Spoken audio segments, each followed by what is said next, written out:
हे hello everyone, कैसे हो भाई लोग। आई होप सब बढ़िया होंगे। तो यार आज की इस वीडियो में हम देखने वाले हैं deployment, replica set and स्टेटफुल set में डिफरेंस क्या होता है, इनकी वर्किंग और फंक्शनैलिटी क्या होती है और किस केस में कब कौन सा यूज़ करना चाहिए। तो यार अगर क्यूबरनेटिस पढ़ रहे हो तो इन तीन में ना बहुत लोगों को डाउट आता है यार कि मतलब कब कहाँ पे कौन सा यूज़ करें। तो आज मैं वही सारे डाउट आप सबके क्लियर करने वाला हूँ। प्रैक्टिकल से पहले यार हम एक बार देख लेते हैं कि मतलब थ्योरेटिकली ये चीज़ें कैसे वर्क करती हैं। और अगर आपको थ्योरेटिकल पार्ट में इतना इंटरेस्ट नहीं है तो यार डायरेक्ट थ्योरी वाला पार्ट स्किप कर सकते हो और प्रैक्टिकल वाले पार्ट पे मूव कर सकते हो। बस वीडियो को स्टार्ट करने से पहले मैं बस इतना कहना चाहूँगा, अगर यार वीडियो अच्छी लगती है, तुम्हें लग रहा है तुम कुछ सीख रहे हो, तो यार चैनल को सब्सक्राइब करके जाना। और इस वीडियो की प्री रिक्विजिट बस इतनी है, क्यूबसीटीएल आपके सिस्टम में अप एंड रनिंग होना चाहिए। वैसे यार अगर डिप्लॉयमेंट और स्टेटफुल सेट देख रहे हो तो मैं इतना तो एक्सपेक्ट कर रहा हूँ कि क्यूबसीटीएल तो चल ही रहा होगा तुम्हारे सिस्टम में। तो यार ये मैंने 3 डब्बे बना दिए हैं, 3 बॉक्सेस बना दिए हैं। अब पहले वाले को समझो, ये है आपका डिप्लॉयमेंट, ठीक है। और ये दूसरे वाला है आपका रेप्लिका सेट, रेप्लिका सेट। और तीसरे वाला है स्टेटफुल सेट, स्टेटफुल सेट। अब देखो यार क्या होता है यहाँ पे, तीनों ना एक दूसरे की फंक्शनैलिटी को रैप कर रहे हैं। अब इनमें जो सबसे छोटे वाला है, मतलब जो जिसके पास सबसे कम फंक्शनैलिटी है, वो रेप्लिका सेट। अब रेप्लिका सेट का क्या काम है, अब सपोज आपको 3 पोर्ट चला के रखने हैं अपने सिस्टम में, तो रेप्लिका सेट बस इतना करेगा, वो हर हाल में 3 पोर्ट चला के रखेगा। अगर किसी पोर्ट में एरर आता है, कुछ इशू आता है, तो ये क्या करेगा, ये पोर्ट को दोबारा रीस्टार्ट कर देगा। बस ये था आपके रेप्लिका सेट का काम। मतलब इन शॉर्ट ये क्या करेगा, ये काउंट मैनेज करके रखेगा, काउंट मेंटेन करेगा। अगर आपने काउंट 4 दे दिया तो बस ये कैसे भी करके 4 पोर्ट हमेशा रनिंग कंडीशन में रखेगा, बाकी ये कुछ नहीं करने वाला इससे ज़्यादा। अब आते हैं डिप्लॉयमेंट पे। डिप्लॉयमेंट एक और एक्स्ट्रा लेयरिंग दे देता है रेप्लिका सेट के अंदर। अब इसके अंदर रेप्लिका सेट वाली तो सारी फंक्शनैलिटी होगी, मैं यहाँ पे लिख देता हूँ रेप्लिका सेट, ठीक है। Replica set. अब रेप्लिका सेट के अलावा इसमें क्या होगा अलग से, इसमें वर्जन कंट्रोल होगा, रोल बैक होगा। आप अपने जो आपके पोर्ट्स हैं उनके वर्जन चेंज कर सकते हो, ठीक है।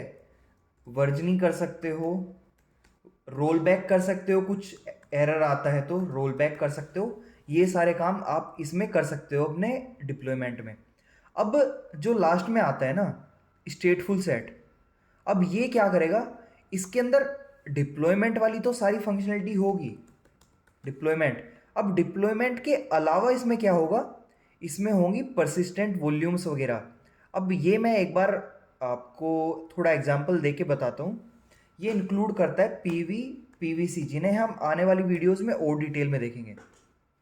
अब यार इस चीज़ को ऐसे समझ सकते हो, वर्जन और रोल बैक कंट्रोल से आपका मतलब है, सपोज आपका कोई एक कंटेनर चल रहा है, ठीक है। अब उस कंटेनर में आपने क्या किया, आपने एक इमेज यूज की एनजीनिक्स की 1.1।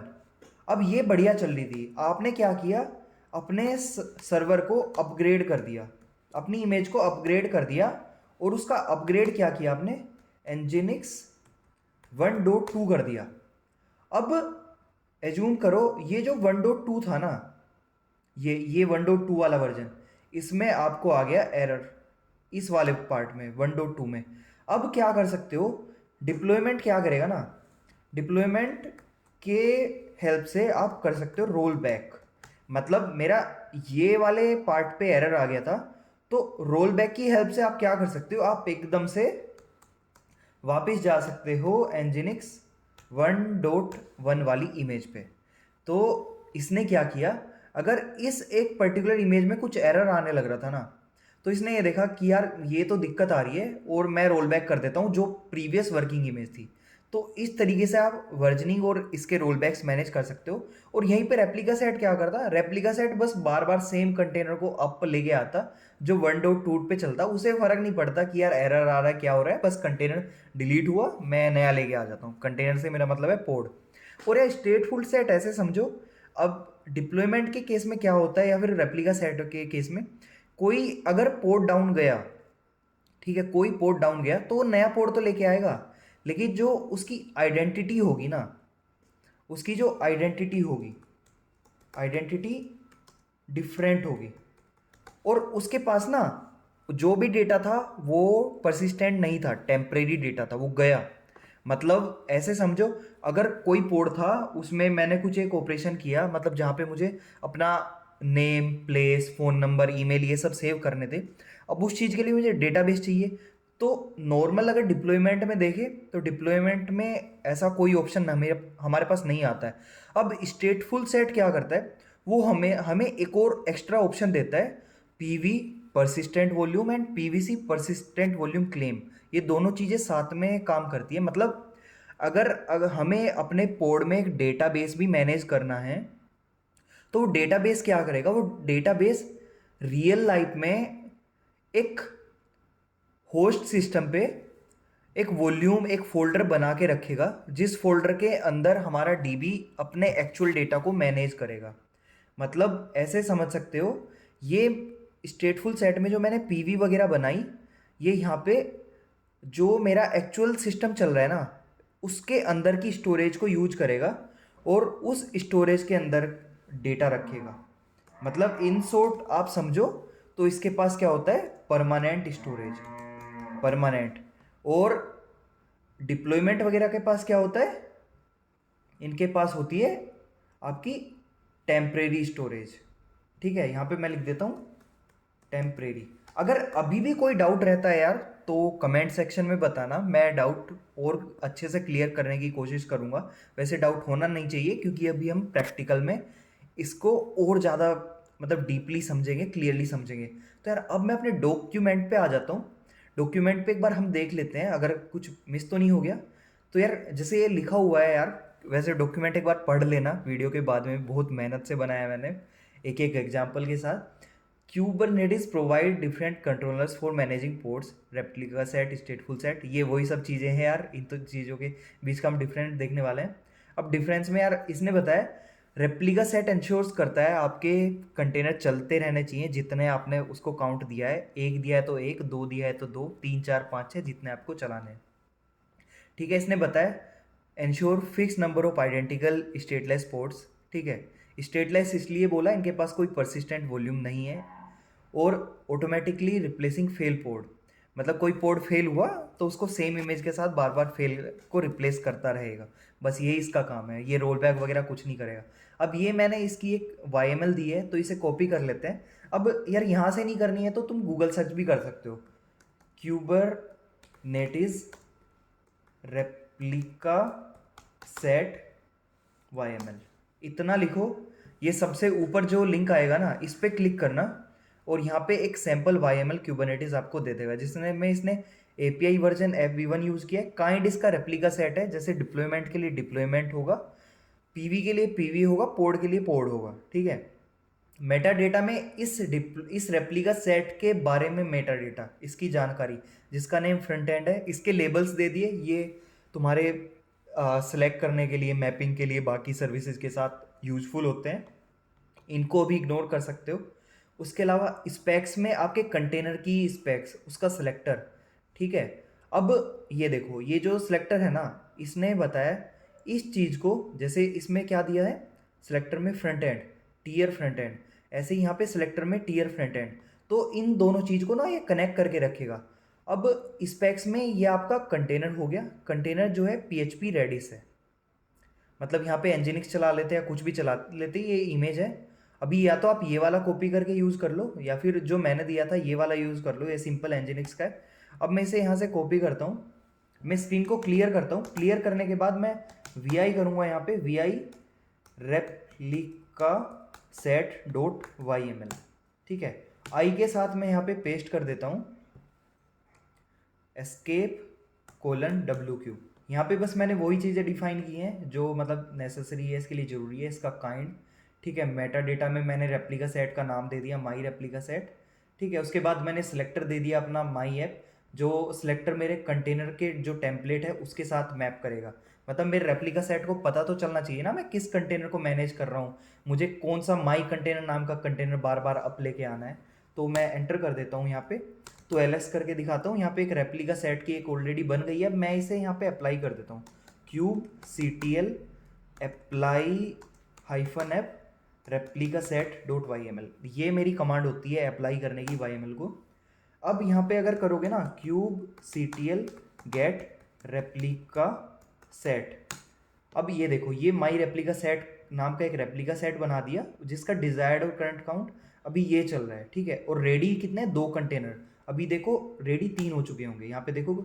अब मैं पोर्ट दिखाऊँ, kube C T L get port, ये देखो माई रेप्लिका सेट नाम के 3 ये आ चुके। अब इसमें एक चीज़ नोटिस करना, मान लो मैं इसे डिलीट करता हूँ ना 4NX TF वाले को, copy cube KUBEC cube CTL delete pod और इस पोड का नाम, ठीक है, मैं यहाँ पे पेस्ट करता हूँ। अब करता हूँ मैं क्यूब CTL गेट पोड। अब जो नया पोड आएगा ना वो अलग आइडेंटिटी से आएगा, ये देखो पहले वाला क्या था, TF था, अब इसने क्या किया TF की जगह ना ये एक नया पोड आने लग रहा है K7 वाला। अब गेट पोड करता हूँ, अब आ चुका है देखो ये K7 वाला, मतलब आइडेंटिटी सेम नहीं रही। अब इसको भी आप डिस्क्राइब कर सकते हो, रेप्लिका सेट को बढ़ा सकते हो, जैसे क्यूब CTL गेट RS इसका रेप्लिका सेट का शॉर्टकट है। अगर मैं इसे करता हूँ यहाँ पे, इसे कॉपी करता हूँ, क्यूब CTL एडिट RS और मेरे रेप्लिका सेट का नाम, इसको डिस्क्राइब करके इसके अंदर की चीज़ें देख सकते हो। तो मैं यहाँ पे एडिट करता हूँ और एडिट के साथ मेरा एक टेम्पलेट खुल गया। अब अगर यहाँ पे देखो रेप्लिका सेट ही 3 डिफाइंड है, इसे मैं अगर 2 कर देता हूँ, अब Ctrl+S और इसे क्लोज कर देते हैं, ये देखो यहाँ अपडेट हो गया।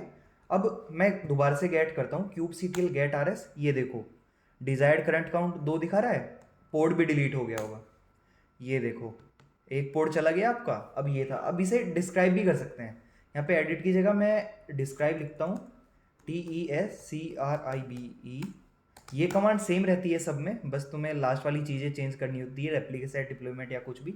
तो ये ना यार रेप्लिका सेट की डिटेल्स आ गई हैं कि कितने फेल हुए, पोर्ट का स्टेटस क्या चल रहा है, डिजायर्ड क्या स्टेटस है, ठीक है, लेबल क्या है, कंटेनर कौन से कंटेनर को मैनेज कर रहा है, ये सारी चीज़ें हैं इसमें। अब आते हैं अपने नेक्स्ट पे, डिप्लॉयमेंट्स पे।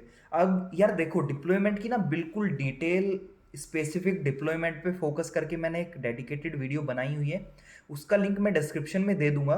तो अगर डिप्लॉयमेंट के बारे में डिटेल में जानना है तो यार उस वीडियो को रेफर कर लेना। अभी मैं डिफरेंस के पर्सपेक्टिव से तुम्हें डिप्लॉयमेंट दिखा रहा हूँ। तो ये आते हैं यार डिप्लॉयमेंट पे। वैसे देख लेता हूँ मैं कोई और कमांड मैंने मिस तो नहीं कर दी रेप्लिका सेट में। तो फिलहाल यही कमांड थी गेट RS गेट पोर्ट्स, तो मतलब इससे ज़्यादा रेप्लिका सेट में कुछ है भी नहीं, जानने की ज़रूरत भी नहीं है। तो मैं वापस से यहीं पे आता हूँ। अब मैं क्या करता हूँ, VI deployments.yml, अब एंटर करता हूँ, आई के साथ इंसर्ट मोड में आया, पेस्ट किया। अब देखो यार ये ना इमेज मेरी एनजिनिक्स है, इमेज में मैं थोड़ा सा चेंज कर लेता हूँ यार। एक बार मैं जल्दी से आता हूँ डोकर हब, और डोकर हब पे आते हैं, डोकर हब एनजिनिक्स लिख लेता हूँ मैं यहाँ पे NGINX, ठीक है। अब ये रे ऑफिशियल इमेज। अब इसमें आता हूँ मैं टैग्स पे, एनजिनिक्स के टैग पे। तो टैग पे आने के बाद यहाँ पे मैं वर्जन सर्च कर रहा हूँ 1.1, अगर कुछ मिलेगा तो मैं डाल दूंगा। तो ये देखो यार एनजिनिक्स का ना 1.21.1 ये वर्जन मिला है। मैं इसे यहाँ से कॉपी करता हूँ, ये मेरी इमेज का वर्जन है, और कोलन के साथ मैं इसे पेस्ट कर देता हूँ, ठीक है, escape:\w। अब मैं क्या करता हूँ, cube CTL apply -f deployments.yml, ठीक है। अब मैं दिखाता हूँ मेरी डिप्लॉयमेंट क्रिएट हो गई, क्यूब CTL गेट डिप्लॉयमेंट, ठीक है। ये देखो माई डिप्लॉयमेंट के नाम से डिप्लॉयमेंट क्रिएट हो गई। अभी क्यूब CTL गेट पोड, ठीक है। ये एक बार मैं ना क्या करता हूँ, जो रेप्लिका सेट मैंने बनाया ना उसे डिलीट कर देता हूँ, cube CTL delete RS -f replica set dot YML। एक मिनट, ये क्या बोल रहा है, क्यूब CTL डिलीट, एक मिनट यार मैंने RS लिख दिया गलती से, ये देखो। अब मैं दोबारा क्यूब CTL गेट पोर्ट कर लेता हूँ। अब ये देखो माई डिप्लॉयमेंट के 3 पोर्ट चल रहे हैं, ये मैंने अपने पोर्ट का नाम दिया था, अभी रेडी स्टेट में ये नहीं है, ये बोल रहा है इनवैलिड इमेज नेम। अब देखो इमेज का नाम ना मैं करेक्ट कर देता हूँ, तो करेक्ट इमेज नेम क्या है मेरा, nginx 1.21.1, ठीक है। इसे मैं दोबारा कॉपी करता हूँ यहाँ से और मैं अपने डिप्लॉयमेंट को एडिट करता हूँ, deployments.yml। अब देख लेते हैं, ये देखो, ये मैंने क्या किया था, मैंने गलती से यहाँ पे 2 कॉलन दे दिए, इसलिए गलत इमेज का नाम था। तो मैं WQ कर लेता हूँ और दोबारा से अप्लाई कर देता हूँ। तो kubectl apply -f deployments.yml, फिर से गेट कोड करता हूँ। अब देखो ये कंटेनर क्रिएटिंग में दिख गया, ठीक है। इसको कंटेनर को क्रिएट हो जाने देते हैं, थोड़ा टाइम लगेगा कंटेनर क्रिएट होने में, तब तक हम डिप्लॉयमेंट के बारे में और देख लेते हैं। अब kubectl get deployment, ये किया तुमने। अब मैं यहाँ से ना अपनी डिप्लॉयमेंट का नाम कॉपी करता हूँ, एक बार इसे अप आने देते हैं, तब तक बाकी चीज़ देखेंगे। kubectl describe deployment और मेरी डिप्लॉयमेंट का नाम, ठीक है। मैं पेस्ट करता हूँ और ये देखो, यहाँ पे देखोगे ना यार, डिप्लॉयमेंट के बारे में तुम्हें पता चल जाएगा। ये nginx की 1.21.1 की इमेज यूज़ कर रहा है और इसमें बाकी सारी मतलब मेन चीज़ें हैं। रेप्लिका सेट देख रहे हो, इंटरनली ये रेप्लिका सेट भी यूज़ कर रहा है, मतलब हम रेप्लिकाज अप डाउन करना यहाँ से भी मैनेज कर सकते हैं। अब अगर मैं करके दिखाऊँ, 1 मिनट, गेट पोड कर लेते हैं, तो ये देखो मेरे पोड इमेजेस के साथ रन में आ गए। एक बार ये भी डिस्क्राइब करके दिखा देता हूँ, kubectl डिस्क्राइब पोड और मेरे पोड का नाम पेस्ट करते हैं। ये देखो यहाँ पे दिख रहा है तुम्हें, nginx की 1.21.1 की इमेज ये यूज़ कर रहे हैं, ठीक है। इतना समझ में आ गया। अब मैं क्या करता हूँ, एक बार फिर से अपनी डिप्लॉयमेंट को एडिट करता हूँ। डिस्क्राइब की जगह यहाँ पे मैं लिखूँगा एडिट और मेरी डिप्लॉयमेंट का नाम, एग्जिट नहीं भाई, एडिट। और इसमें ना मैं यहाँ पे जो रेप्लिका सेट है वो मैं 4 कर देता हूँ। ये देखो, Ctrl+S और इसे क्लोज करता हूँ। अगर आप उबंटू यूज़ कर रहे हो, आपके सिस्टम में सीधे VI खुल जाएगा। तो गेट पोर्ट करता हूँ, ये देखो 4 पोर्ट अप आ गए। अब यहाँ तक तो समझ में आ गया होगा। मैं फिर से एडिट करता हूँ, मैं वर्जन चेंज करता हूँ अपने डिप्लॉयमेंट का, ठीक है। ये एडिट किया मैंने। अब मैं डोकर हब से कोई नया वर्जन उठाता हूँ। ये देखो मैं उठा लेता हूँ, यहाँ पे करता हूँ एल्पाइन सर्च करके कुछ आया, एक बार देख लेते हैं। ये आ गया, ठीक है। यहाँ पे nginx स्टेबल एल्पाइन पर्ल 1, मैं इसे कॉपी करता हूँ यहाँ से और इसमें ना अपनी इमेज का नाम चेंज करता हूँ। कहाँ पे था, ये था ना, ये देखो इसमें मैंने इमेज का नाम चेंज किया, Ctrl+V और Ctrl+S और इसको क्लोज कर देता हूँ। अब देखो यहाँ पे क्या होगा, kubectl गेट पोर्ट करता हूँ। ये देखो डिप्लॉयमेंट क्या करती है आपकी, 0 डाउन टाइम। एक पोर्ट अप आएगा तब एक पोर्ट डाउन जाएगा। अब भाई इतनी कमांड कौन याद रखे, तो नहीं याद रखने की जरूरत है, मैं चैट जीपीटी करता हूँ। अब मैं चैट जीपीटी से पूछता हूँ kubectl command to watch ports, ठीक है। अब देखो यार ये कुछ तो कमांड देगा, बस इतना सा करना है यार। अब इसके थ्रू क्या करता हूँ मैं ना, अपने पोर्ट्स को वॉच कर लेता हूँ। तो यहाँ पे पेस्ट करता हूँ, ये देखो, ये देखो, ये यहाँ पे दिख रहा है, मैंने 4 पोर्ट कर दिए थे। अब डिस्क्राइब करता हूँ, पहले क्या था 1.21.1 था ना, और क्या करता हूँ मैं इसे, kubectl एडिट पोर्ट, वो सॉरी डिस्क्राइब पोर्ट और मेरे किसी एक पोर्ट का नाम, इसे कॉपी करते हैं और अब पेस्ट करते हैं।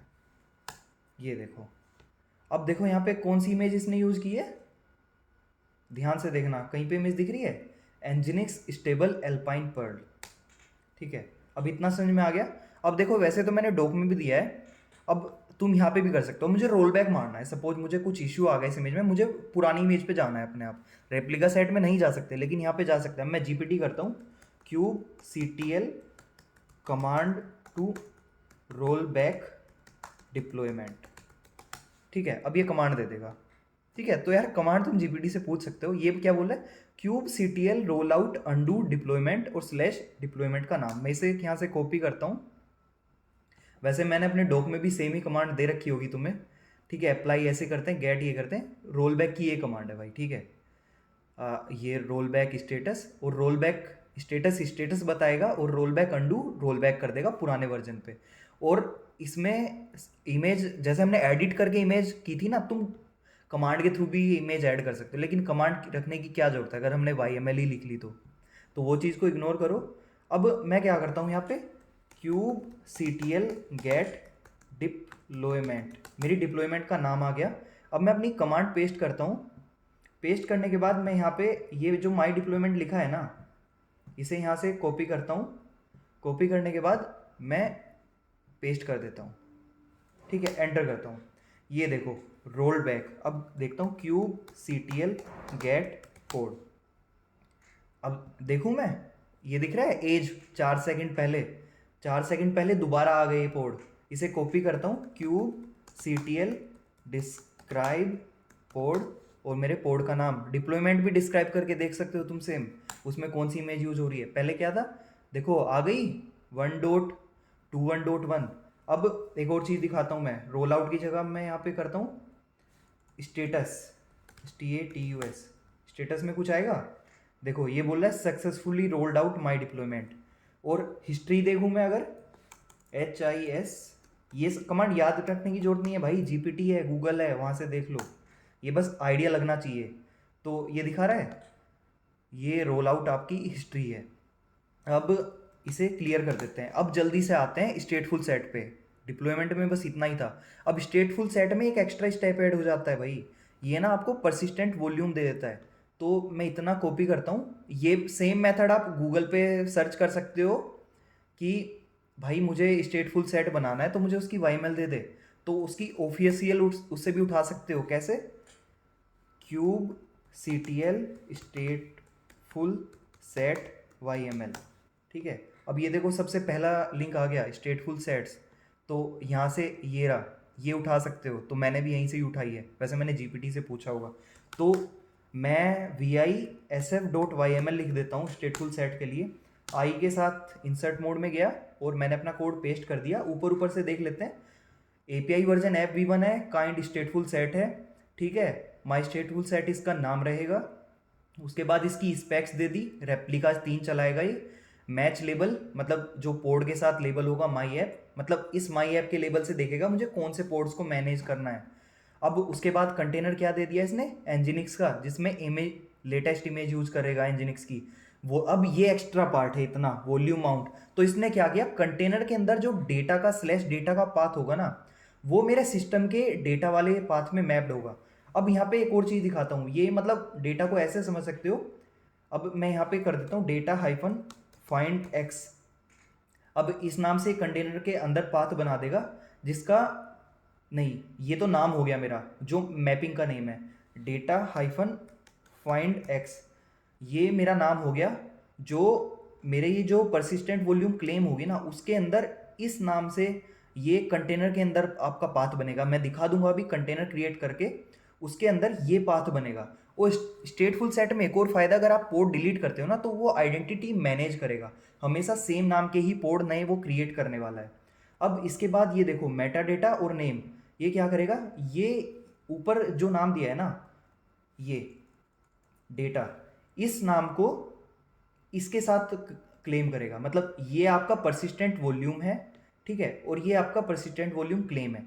तो मतलब ये इन दोनों के साथ कनेक्टिविटी के लिए ये जो नाम दे रखा है। तो ये मतलब अभी थोड़ा कंफ्यूजिंग लग सकता है, लेकिन अगर बना के देखोगे तो क्लियर होगा।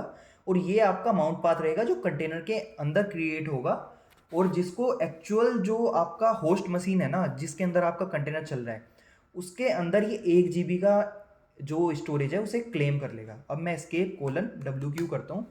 अब क्यूब CTL डिलीट, सबसे पहले मैं डिप्लॉयमेंट जो मैंने बनाई थी उसे डिलीट कर देता हूँ, जिससे कोई कन्फ्यूजन ना रहे, ठीक है। डिप्लॉयमेंट डिलीट हो गई है। अब करता हूँ cube CTL apply hyphen F SF.YML।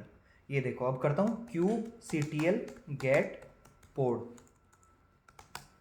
ये देखो ये इसने 2 पोर्ट बना दिए, मैंने वहाँ पे 2 दिए थे। अब मैं क्या करता हूँ, इसे पहले वाले पोर्ट को ना डिलीट करता हूँ।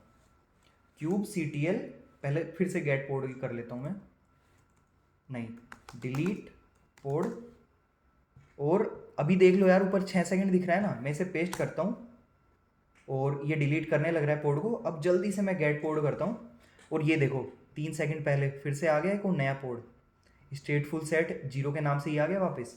अब फिर से देख लेते हैं, ये तीनों रनिंग में है, वहाँ पे 3 डिफाइन किए होंगे मैंने शायद से, इसलिए 3 आ रहे हैं। अब फिर से कॉपी करता हूँ, चलो 2 वाले को कर लेता हूँ। तो 2 वाले को कॉपी किया, इसकी एज देखो अभी 28 सेकंड हो गई। अब मैं इसे फिर से डिलीट कर लेता हूँ, डिलीट पोर्ट, इसका नाम यहाँ पे पेस्ट करते हैं, पेस्ट किया, एंटर किया, ठीक है। अब ये देखो फिर से गेट करता हूँ ना, ये देखो कंटेनर क्रिएटिंग सेम नाम से। अब कितनी मज़े की बात है। अब मैं किसी एक पोर्ट के अंदर चला जाता हूँ, तो इसके अंदर जाते हैं, कॉपी क्यूब ctl exec-it, मेरे पोर्ट का नाम स्पेस बैश, ठीक है। अब मैं इसके अंदर आ गया, ls करता हूँ। अब यहाँ पे देखो cd डेटा फाइंड एक्स, ये दिख रहा है, ये एक बना दिया। अब ऐसे समझो इसके अंदर मैं एक फाइल बना के दिखाता हूँ तुम्हें, इको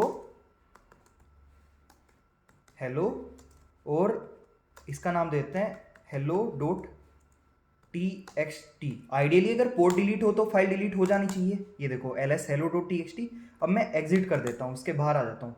अब मैं करता हूँ डिलीट करता हूँ इस पोर्ट को, क्यूब ctl डिलीट पोर्ट 0, ठीक है, डिलीट हो गया। अब मैं वापस से इस पोर्ट के अंदर आता हूँ, bash cd data find x ls करता हूँ। ये देखो यार फाइल तो यहीं के यहीं है। मैं फिर से एग्जिट करता हूँ। तो इससे क्या समझ में आ रहा है, वॉल्यूम जो है आपकी ये परसिस्टेंट है। अब स्टेटफुल सेट में क्या हुआ, इसने परसिस्टेंट वॉल्यूम के साथ आपके पोर्ट क्रिएट कर दिए। मतलब पोर्ट डिलीट होता रहे, वो सेम नाम से आएगा, अपने यूनिक नाम से, और वो वॉल्यूम भी उसके साथ मतलब परसिस्टेंट रहेगी। इसने देखो हर पोर्ट की ये दिख रही है, ये इसमें भी दिख रही है डेटा फाइंड एक्स, ये सेम पोर्ट की वॉल्यूम है। अब मैं क्या करता हूँ, मैं इसे एग्जिट कर लेता हूँ। अब एग्जिट करने के बाद एक बार मैं देख लेता हूँ और कुछ, हाँ एक पीवी और पीवीसी दिखा देता हूँ मैं। तो क्यूब ctl गेट pvc और क्यूब ctl गेट pv, ये देखो ये दिख रहा है डेटा माई स्टेटफुल सेट। तो हर एक इसने क्या किया, हर एक पोर्ट के लिए एक पीवी और एक पीवीसी बना दिया।